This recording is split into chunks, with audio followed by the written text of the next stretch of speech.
De fato, os indicadores, eles, apesar de alguma oscilação, eles continuam a melhorar. Nós já chegamos em relação aos 3 principais indicadores, né, que são novos casos, novas internações, novos óbitos, a valores que já são iguais ou inferiores ao registrado no início desse ano. Então, não podemos, felizmente, dizer que a circulação da variante Delta foi suficiente para reverter, ou comprometer, de uma maneira mais séria, né, esse avanço. Em relação à regional aqui de Pouso Alegre, professor, como que está a situação dos indicadores?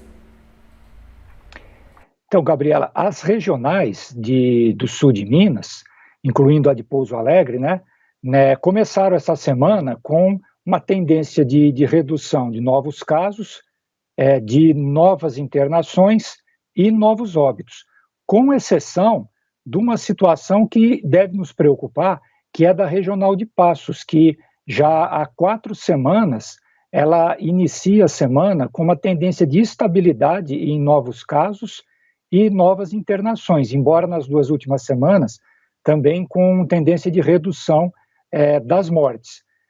Nesse sentido, é importante, né, verificar o que acontece, porque não podemos dizer ainda que se é um efeito, né, de circulação da variante Delta, porque nós temos tido aí grande dificuldade em identificar, né, fazer o tal da identificação genômica.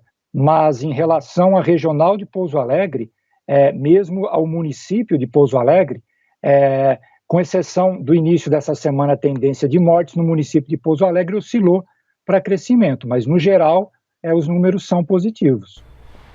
Apesar, né, professor, essas melhoras, né, nos indicadores, a gente sempre reforça a importância de todas as medidas de prevenção à Covid e também da vacinação, que é a principal ferramenta aí no combate à pandemia e que ainda precisa avançar aqui na região, né?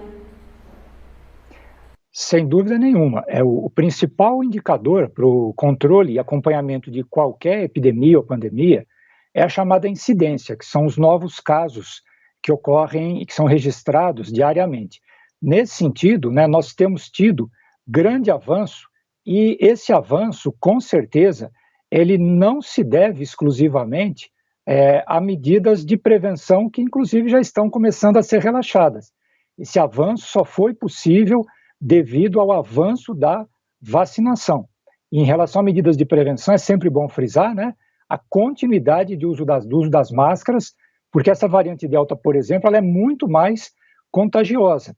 Nós temos, por exemplo, números em relação ao município de Itajubá, que em relação à tendência do crescimento de novas internações, ele iniciou essa semana, já pela 3ª semana seguida, com uma tendência de crescimento. E Itajubá, Pouso Alegre, Camanducaia foram os 3 municípios do sul de Minas até agora, né, oficialmente identificados com a variante Delta. Não podemos dizer, né, o quanto ela está influenciando, mas é um sinal de alerta.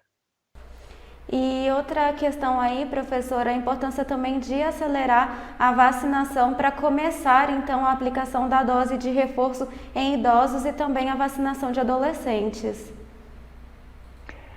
Sem dúvida, Gabriela. Essa questão chama a atenção por 2 aspectos. Primeiro como você disse aí, esse fenômeno que já é esperado, é importante as pessoas saberem disso, não é nenhuma falha da vacina, não, que com o tempo a eficácia da vacina, a proteção que ela protege, ela diminui. E entre as pessoas mais velhas, isso acontece de uma maneira mais acentuada. Esse é um aspecto. E o outro é a necessidade, sim, de proteger toda a população, crianças e adolescentes. E, aliado a esse avanço da vacinação entre os mais jovens, é preciso também a gente ter cuidado para que não se crie, entre os mais jovens agora, um sentimento de uma segurança absoluta em relação a não ter a doença e, especialmente, em não poder transmitir a doença.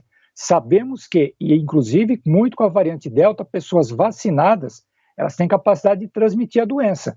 E num quadro em que as mais vulneráveis começam a ter, sem a dose de reforço, uma proteção diminuída, isso tem que nos trazer preocupação e bastante cuidado.